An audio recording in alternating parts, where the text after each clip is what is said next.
My name's Michelle Turner and I teach the EPQ. An EPQ is the Extended Project Qualification, and it's an additional qualification that students do alongside their A-level studies. Well, it's mainly the idea of the planning, researching, writing and evaluating, as the EPQ is marked in 4 sections.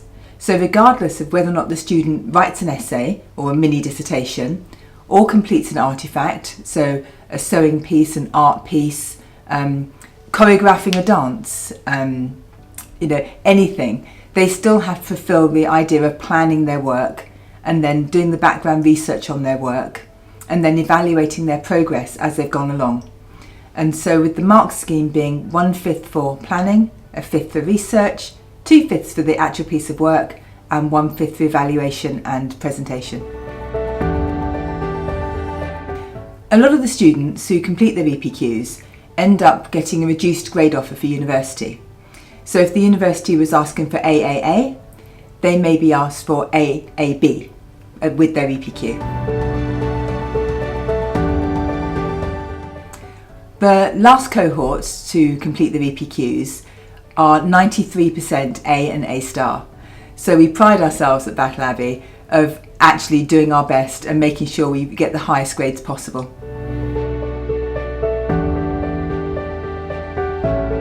My name's Debbie. My name's Georgia Harker. My name is Henry Spalding. My name's Price Smith. Okay. I'm Ella and I'm doing EPQ. And we're talking about EPQs. EPQs. EPQs.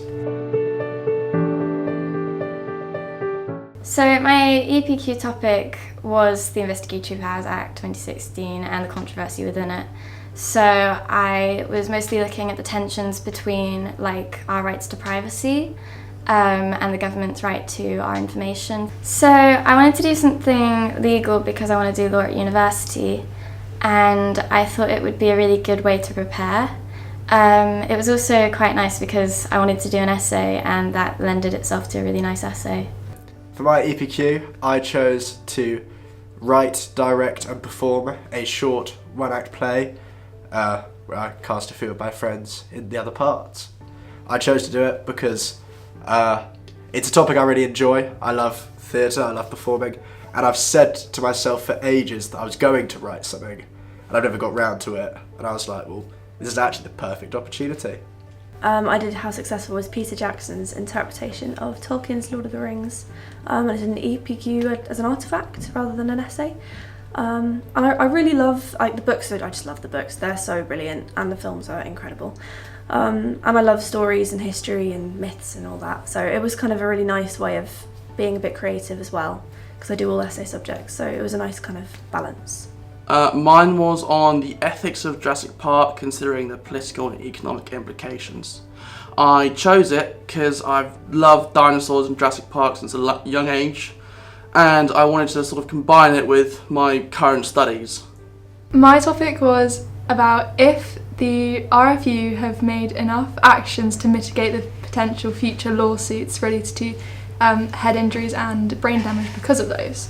And I chose that for my topic because I've always loved rugby. It's something I've always watched and been interested in, and doing something legal also helps with my future career aspirations, so it was kind of the best of both worlds.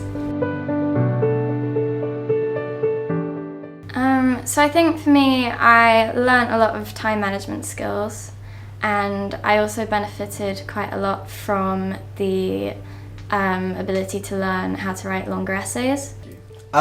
It was great at working with people, and I love directing, and I haven't been able to do it much, so that was something that you don't often get to do, but doing an EPQ presented that opportunity, and it was very helpful with planning. Definitely sort of self-motivation, and just kind of getting yourself to get on with work. No one's going to kind of breathe down your neck to do it. You do it yourself, which is really good. I think it helps. And organisation, big time, very much that.